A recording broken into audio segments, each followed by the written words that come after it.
that.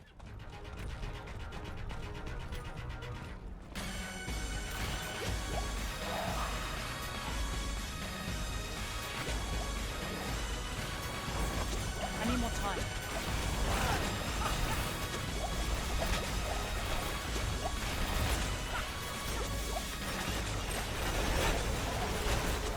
I'm not ready yet.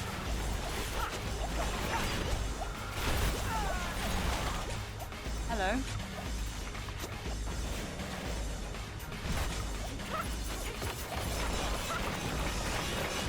Carrying too much. I'm low on energy.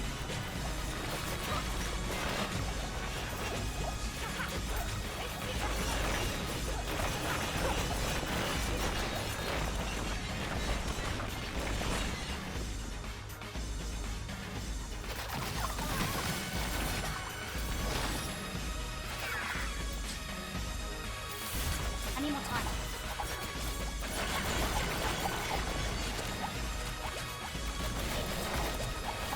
I'm low on energy.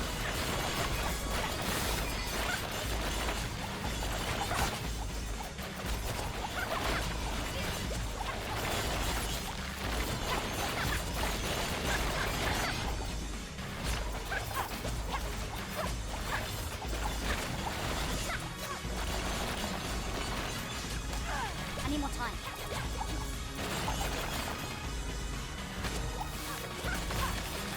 I'm out of energy.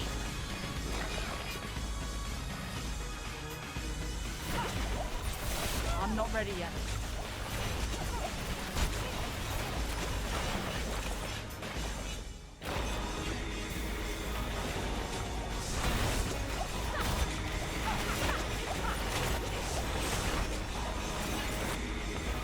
I'm not ready yet.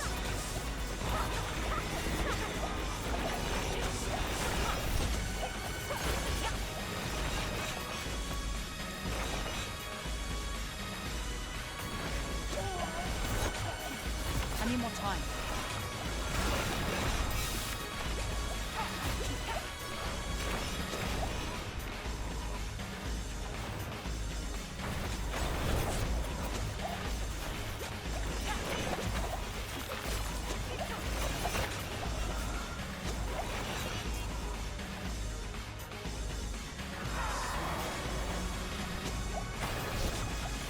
I'm not ready yet.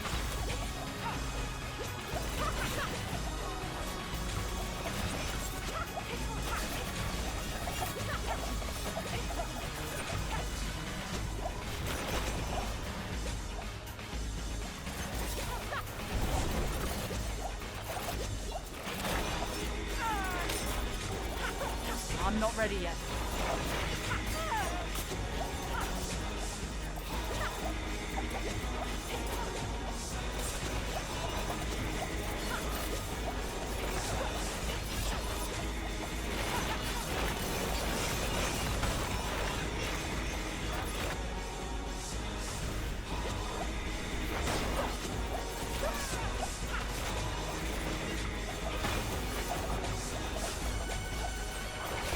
I need time to do that.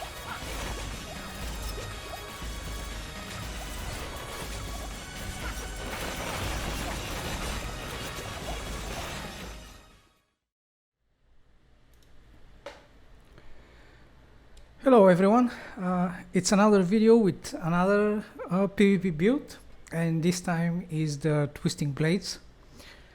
I've been enjoying this build so much. The last time I played Twisting Blades was in Season 2.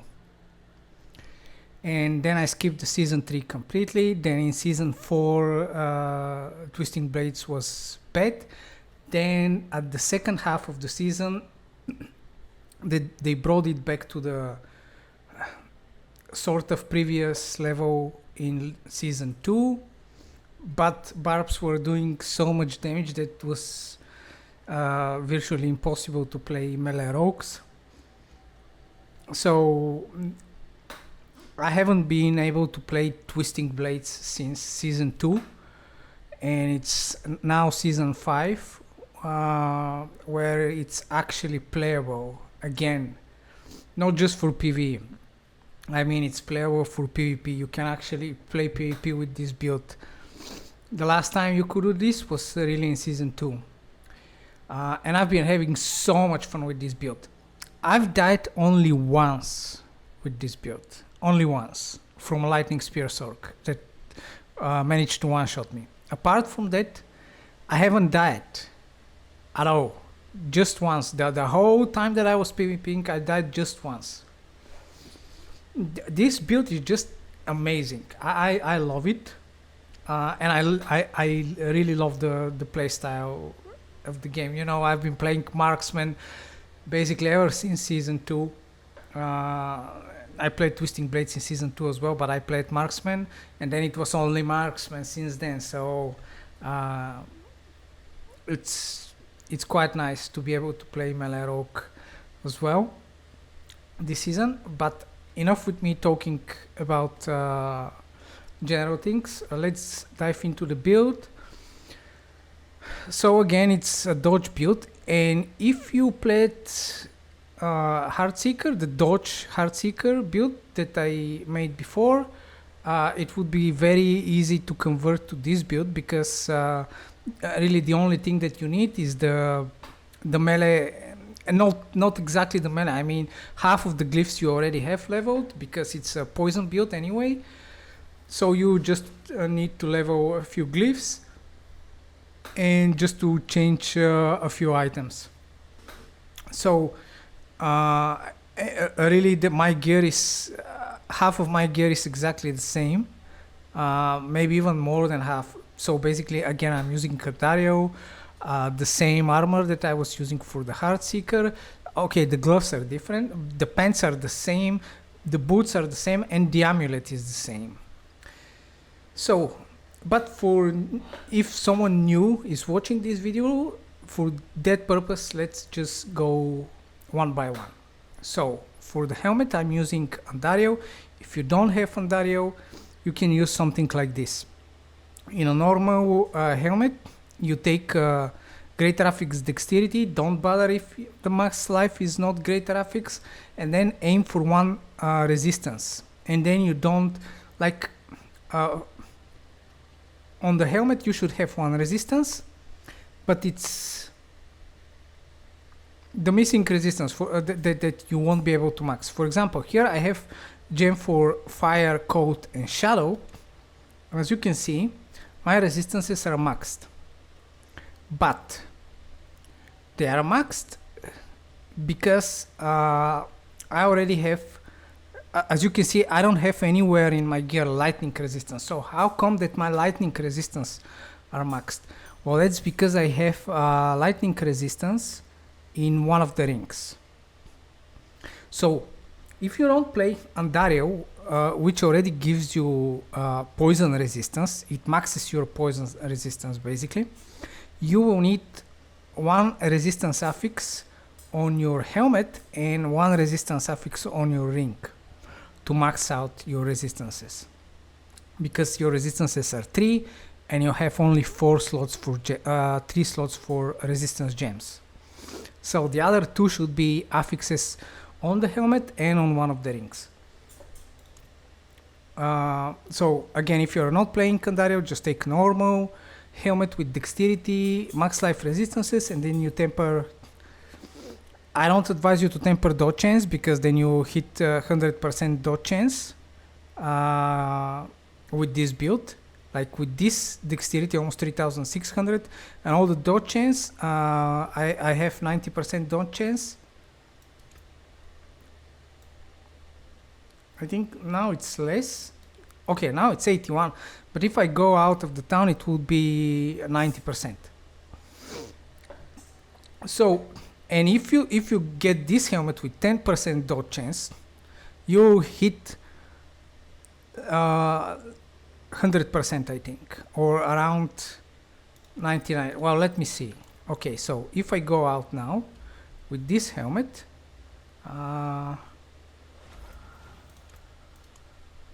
oops.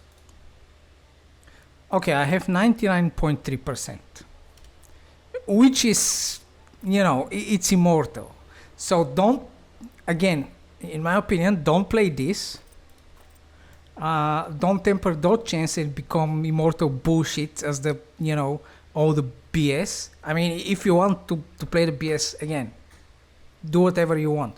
But my advice is don't do that. So, then you temper crowd control effect. Either chance to slow or chance to daze. Then for the chest, you want greater affix dexterity, then max wife armor, or dodge chance. If you can get the pants with armor, then aim to get the chest with dexterity, max wife, and dodge chance, and then you temper dodge chance and chance to freeze. If you get this with armor, then on the pants you want again dexterity, max wife, dodge chance, and temper dodge chance and chance to freeze. On the gloves you want dexterity, crit chance, and either ranks to core skills or ranks to twisting blades. And then you temper cutthroat crit strike chance, and either well, in this case I would go for chance to daze, because I know that I'm playing concussive strikes already. This gives me 20% chance to daze, but I would like to have more chance to daze the enemy, because when they're dazed they cannot use skills, and Sorks can use flame shield, ice barrier, ice armor that gives them the barrier. So and barbs can just become unstoppable all the time. So you want to prevent them from using skills as much as possible. So I would go for chance to daze. Then on the boots you want dexterity, greater affix, then movement speed, dodge chance, and then you temper chance to freeze and movement speed.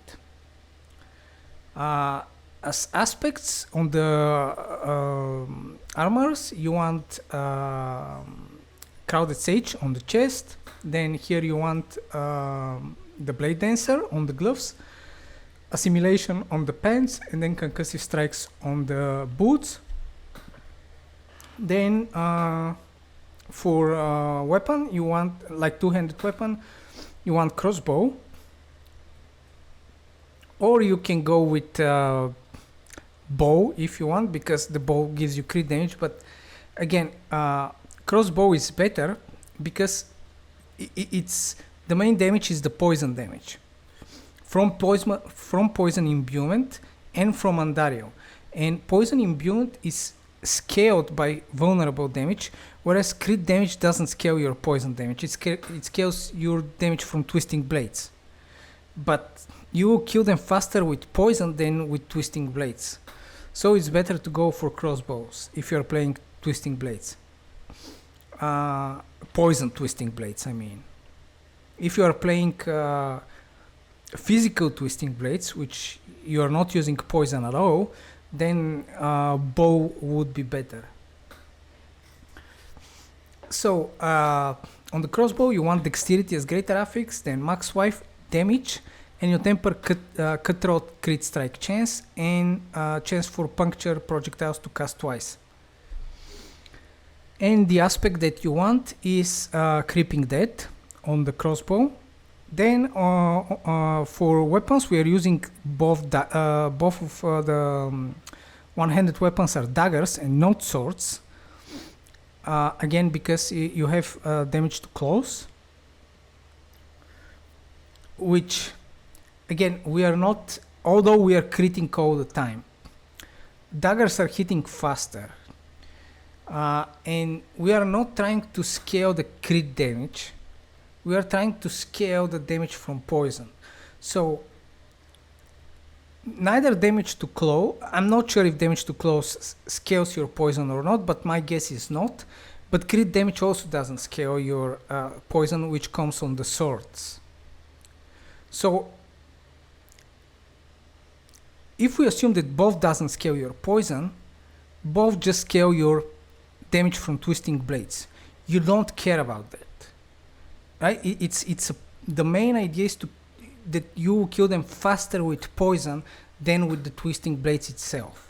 So it doesn't matter if you take damage to close or crit strike damage in this case, because with daggers you're hitting faster than with swords, which means that you're generating the combo points faster. And then you can do like 37, or like if you have the max roll, 40% increased damage if you spend 3 combo points. So the faster you hit, the more combo points you generate, the better chance you would have to generate 3 combo points by 1 hit. And then in general you can attack much faster. So on the dagger you want dexterity, greater affix, damage over time, then cutthroat, crit strike chance, and chance for puncture projectiles to cast twice. Then the other dagger is condemnation, and just try to get it as high roll as you can on the unique effect, like your core skills deal percentage increased damage when spending 3 combo points. Try to get this as high as possible. For the rings, I'm using again, try to get ring with greater affix, dexterity or crit chance. So you want dexterity, max wife, crit strike chance, and then you temper cutthroat, crit strike chance, and poisoned imbue last for a particular amount of casts. And then the same here, dexterity, crit chance, 1 resistance to max out your resistances, and then cutthroat, crit strike chance, and poisoned imbue lasts for a particular amount of casts. On the ring, so on the dagger, forgot to say, you want the pestilent points aspect. Then on one of the rings you want the accelerating aspect.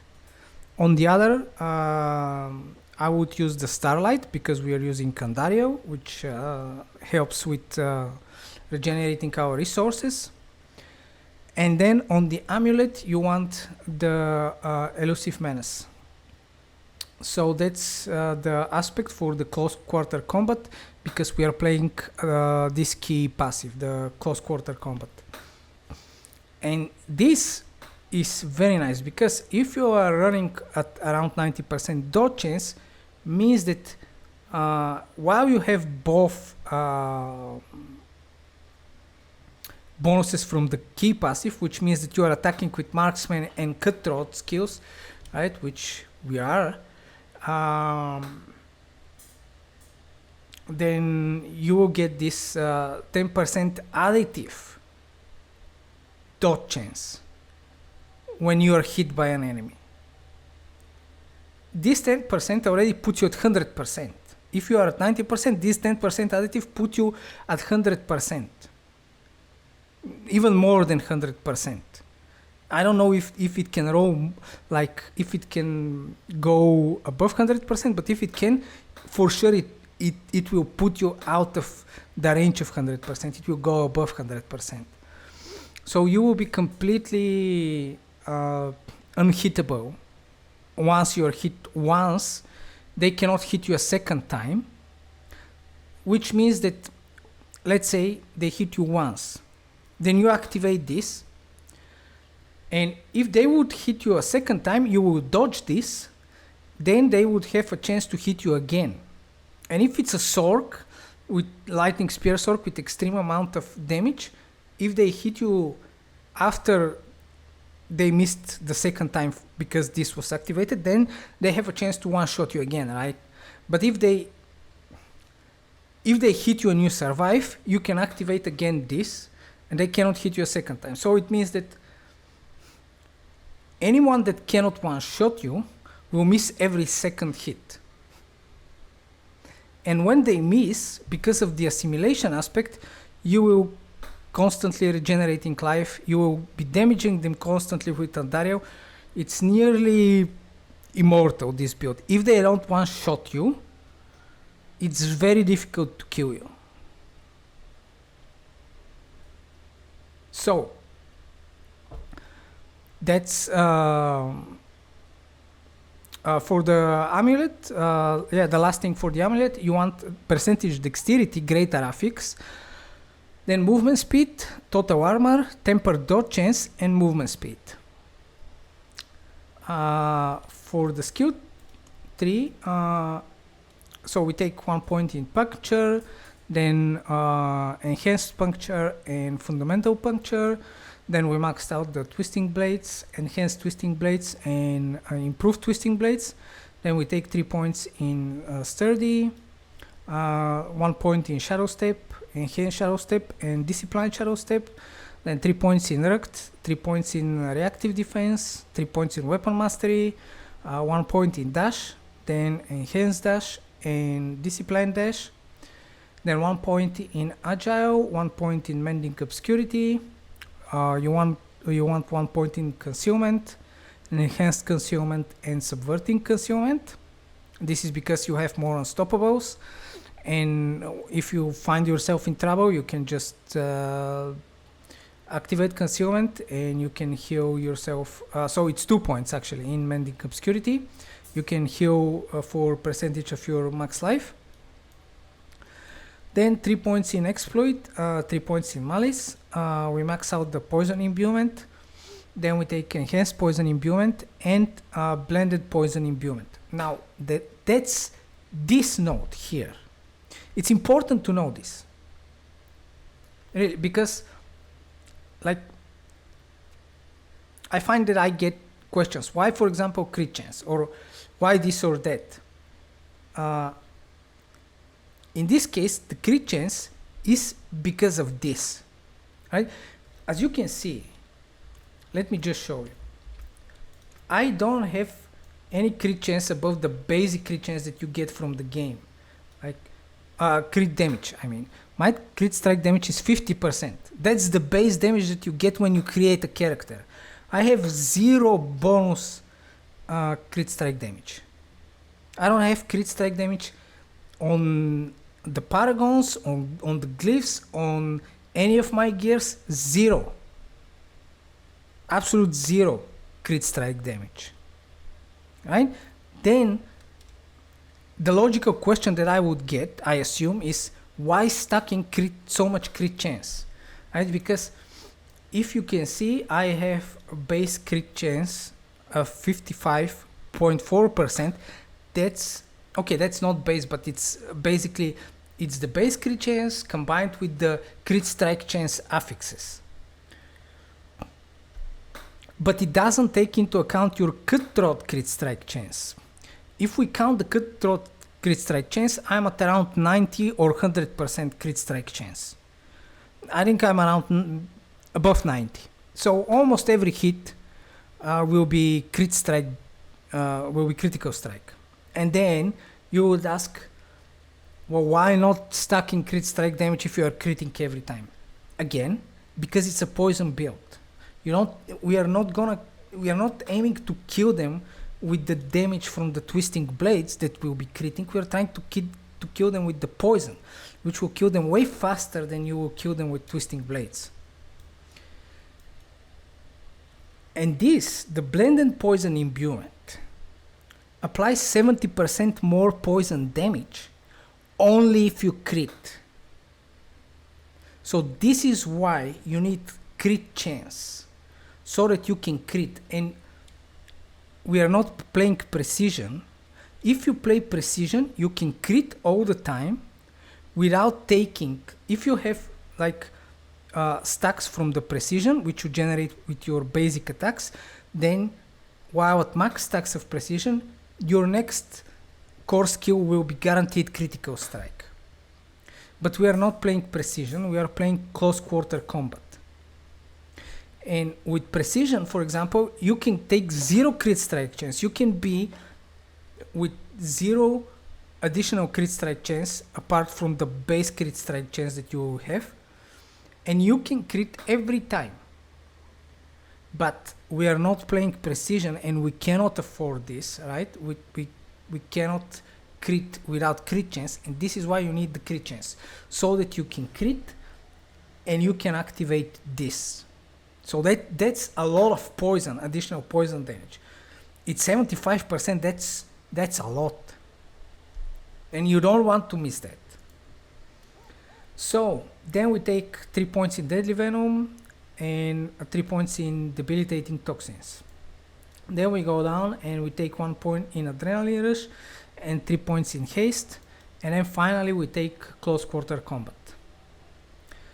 So for the Paragons, I will have a link in the description for everything. So from the starting board, we put the Efficacy Glyph, then we take the Tricks of the Trade, where we put the Closer Glyph. Then we go left and we take the Cunning Stratagem, where we put the Bane. Then we go down and we put Leriana's Instinct, where we put the Kenny Glyph. Then we take the Exploit Weakness, and here we place the Tracker. Then we go up and we take the Eldritch Bounty, where we place the Control Glyph. And finally we take the No Witness, where we place the Exploit Glyph. So that's all for this build, and I'll probably see you in the next one. I'm out.